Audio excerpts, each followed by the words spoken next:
सोहरा बरकत हूं। अगर आप समझते हैं कि आप 18 साल से नीचे हैं तो ये वीडियो आप हरगिज ना देखें, क्योंकि इसमें कुछ खुलकर बात करेंगे और आपने बराए मेहरबानी रहनुमाई फरमानी है कि क्या ये बात ठीक है या गलत है। लेकिन उस दौरान एक बड़ी अहम डेवलपमेंट हुई है। वो डेवलपमेंट ये है कि इंटरनेशनल स्कॉलर्स, तकरीबन 60 से ज्यादा बैन अल-अक़वामी जो स्कॉलर्स हैं, जिनमें नोम चोमस्की भी शामिल हैं, उन्होंने एक खत लिखा है president of chief justice of Pakistan को, और उन्होंने कहा कि टॉर्चर को इस मुल्क में रोकें। उसके बाद आप देखिए तो ह्यूमन राइट्स वॉच लिख रहा है अपनी प्रेस रिलीज में, मेक टॉर्चर अ क्राइम, कि टॉर्चर को क्राइम बनाएं। लेकिन टॉर्चर हुआ क्या है?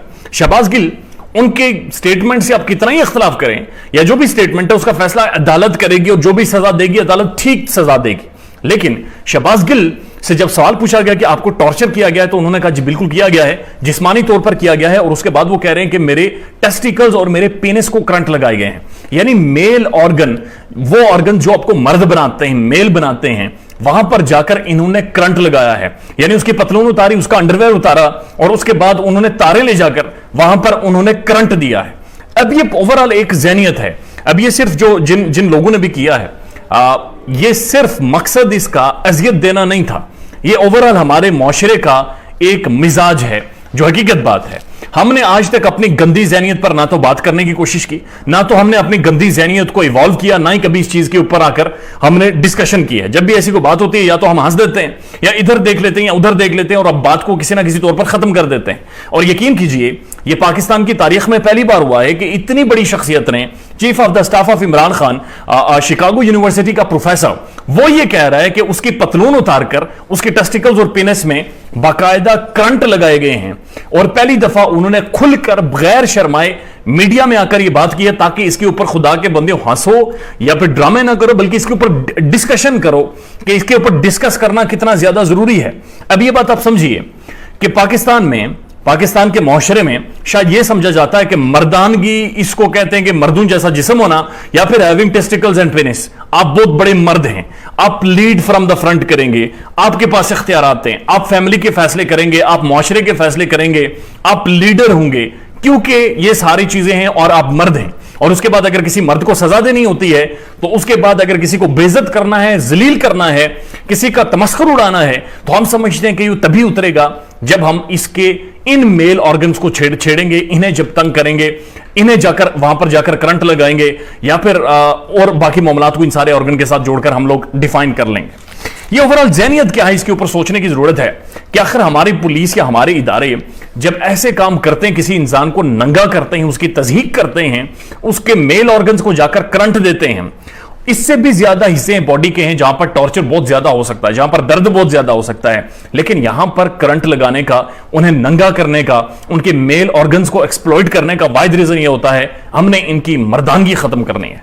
चूंकि हम शायद ये समझते हैं सारे कि मर्दानगी का ताल्लुक सिर्फ इन चीजों से है। मर्द जिम्मेदारी का भी नाम हो सकता है, मर्द एहतराम का भी नाम हो सकता है, मर्द एक पढ़ी लिखी शख्सियत का भी नाम हो सकता है।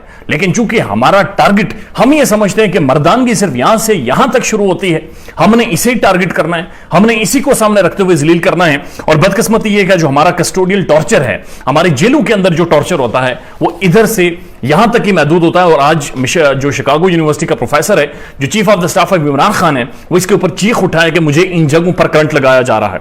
उसके बाद अब देखें तो पाकिस्तान में जो भी बासर शख्स है, उसकी किसी के साथ भी दुश्मनी होगी, मसला होगा, वो उसे जेल के अंदर फेंकवा देगा, पुलिस को पैसे देगा और पुलिस ने नंगा करके, उल्टा करके उसे इधर ही मारना है। और उनका भी मकसद यह है कि इसकी तज़हीक की जाए, इसे बेइज्जत किया जाए, इसे जलील किया जाए, इसके मेन ऑर्गन्स को, मैनली ऑर्गन्स को खत्म कर दिया जाए। और उसके बाद शायद ये मर्द नहीं रहेगा, या क्या ज़हनियत है, आई डोंट नो, मेरी समझ से बाहर है। कस्टोडियल जो टॉर्चर है, यानी जेल के अंदर बंद करके जब आधी रात को 3 बजे 4 बजे 8-10 बंदे अंदर आ जाते हैं, नंगा कर लेते हैं और उसके बाद इस तरह का टॉर्चर करते हैं, उसके हवाले से सेनेट में भी कवानीन मंजूर हो चुके हैं, पाकिस्तान की कौमी असम्बली से भी मंजूर हो चुके हैं। लेकिन बदकिस्मती से वो एप्लीकेबल आज भी पाकिस्तान में नहीं हो रहे। आज भी पाकिस्तान में उनकी जो एग्जीक्यूशन है वो ना होने के बराबर नजर आ रही है, जिसकी हालिया मिसाल शहबाज गिल हैं कि जिन्होंने खुद मीडिया पर आकर, सबके सामने आकर इस चीज का एतराफ किया है कि मेरे ऊपर ये जुल्म हो रहा है, खुदा का नाम ओबामा कम से कम इस चीज के ऊपर बातचीत करें और इसे खत्म करवाएं दुनिया भर से। और ये हो रहा है बदकिस्मती से पाकिस्तान में। उसके साथ आप देखें तो इंटरनेशनली जितने भी आपके मुआहदे हैं, बैनुल अक़वामी तंजीमें हैं, ह्यूमन राइट्स वॉच है, जिनेवा कन्वेंशन है, अक़वाम मुत्तहिदा के मुख्तलिफ इदारे हैं, अक़वाम मुत्तहिदा का चार्टर है, वहां पर भी जब आप जाते हैं तो आप इस चीज के ऊपर सिग्नेटरी हैं या लिख कर देते हैं या मुआहदा करते हैं और अपनी सोवरेनिटी कुर्बान कर देते हैं। उसकी बुनियादी वजह कस्टोडियल टॉर्चर है कि थाने के अंदर या जेल के अंदर दरवाजा बंद करके रात के 3 बजे नंगा करके आपके मैनलीहुड को, आपके मर्द होने को, आपके मेल होने को नहीं निशाना बनाया जाएगा, उसे नहीं मारा जाएगा। लेकिन उसके बावजूद बदकिस्मती से पाकिस्तान में यह चीज हो रही है। इंस्टेड कि इसके ऊपर हंसा जाए, मजाक बनाया जाए, एक डिटेल डिस्कशन और एक ओवरऑल बातचीत की जरूरत है कि किस तरह से इस कस्टोडियल किलिंग को, इस कस्टोडियल टॉर्चर को रोका जाए, जिसमें एक ह्यूमन डिग्निटी को हर्ट किया जाता है, एक इंसान की सेल्फ रेस्पेक्ट को, जमीर को बाकायदगी से, एक सिस्टमैटिक तरीके से टारगेट करने की कोशिश की जाती है। ख्याल रखिएगा अपना। अल्लाह हाफिज।